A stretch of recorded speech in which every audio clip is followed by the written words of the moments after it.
Swadika, good evening. Thank you for joining us for the evening edition of NBT World Brief right here on NBT and NBT World. I'm KANCHANABURI.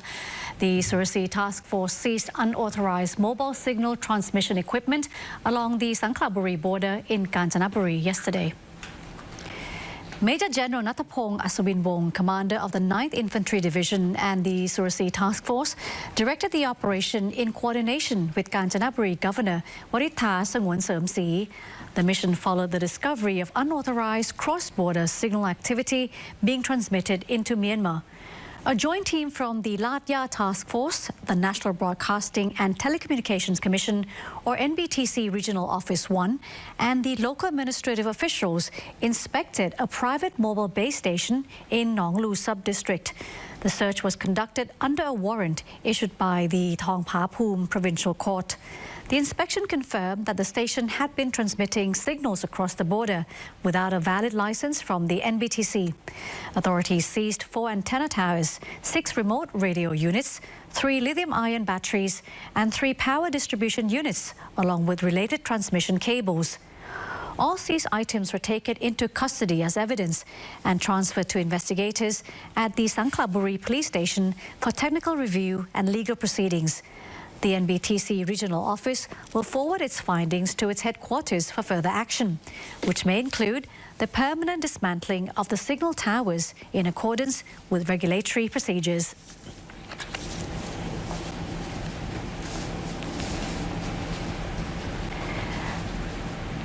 The Department of Corrections confirmed that former Prime Minister THAKSIN will qualify for parole this May after serving 2/3 of his prison sentence.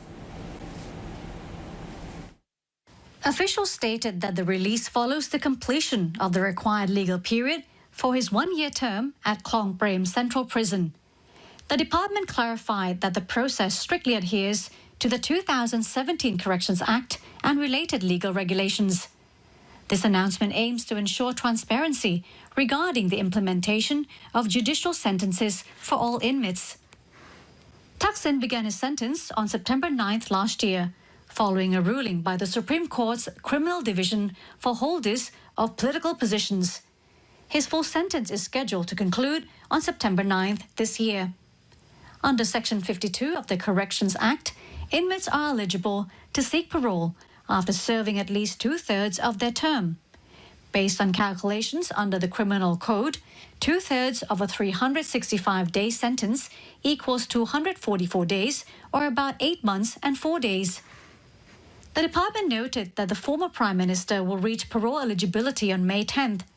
The actual release could take place the following day on May 11th, if the designated subcommittee grants its approval. Officials emphasized that no special treatment has been provided and all procedures are applied consistently according to administrative standards. The decision regarding the requirement for an electronic monitoring bracelet will remain at the discretion of the reviewing subcommittee. The government continues to ensure that all parole considerations remain transparent and subject to audit.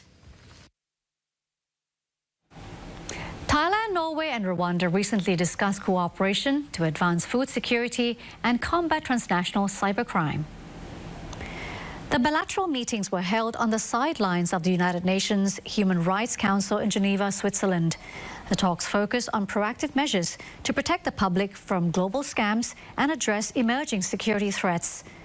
Thailand's Foreign Minister Siyasak Phuongketkaew utilized the international forum to strengthen partnerships and promote regional stability. The minister held discussions with the Foreign Minister of Norway regarding unrest along the Thai-Cambodian border and broader geopolitical challenges. The two countries highlighted the need for the United Nations to undergo reforms to better reflect current international realities. The two countries reaffirmed their mutual support within multilateral frameworks and global cooperation systems. The Thai Foreign Minister extended an invitation for the Norwegian minister to visit Thailand for an official visit to deepen bilateral discussions soon. The Thai Foreign Minister also consulted with Rwanda's Minister of Foreign Affairs and International Cooperation to reiterate Thailand's commitment to the African region. The meeting covered topics including economic development and the promotion of food security through shared expertise. Both countries pledged to work closely to dismantle online scam networks and various forms of transnational cybercrime. Minister Siesak invited his Rwandan counterpart to visit Bangkok for further consultations to enhance investment and diplomatic ties between the two nations.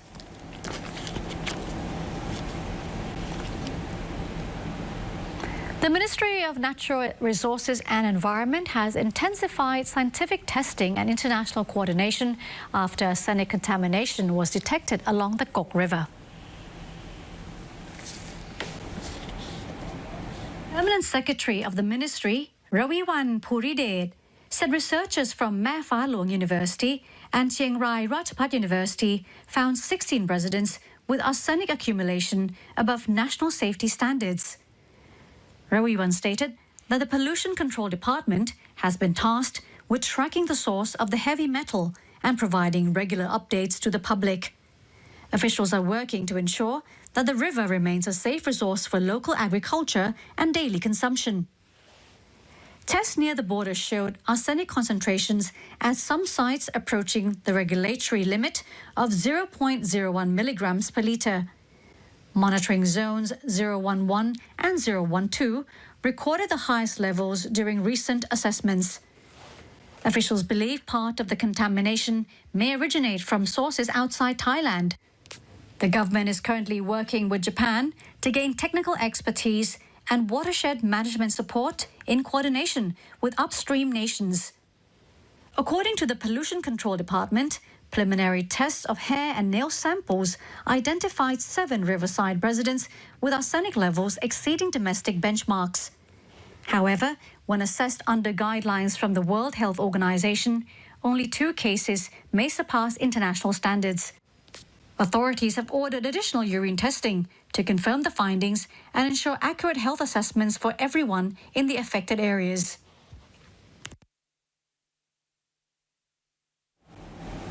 The Safe and Creative Media Development Fund has held a board meeting to revise the fund's criteria and performance indicators for the 2026 fiscal year. Minister attached to the Prime Minister's office, SUPAMAS Isarapakdi, stated that the updated framework is designed to strengthen oversight and promote innovation within the national media landscape. She emphasized that these changes reflect current digital trends and aim to improve the efficiency of the fund's operations. Furthermore, the minister said the board reviewed key benchmarks based on the principles of good governance. The revisions are intended to evaluate performance and help the public better access and use media responsibly. The initiative also focuses on enhancing media literacy across all sectors of society.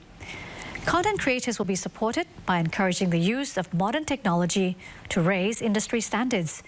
These efforts are expected to elevate Thai media to a more competitive international level while ensuring the safety and creativity of all content formats.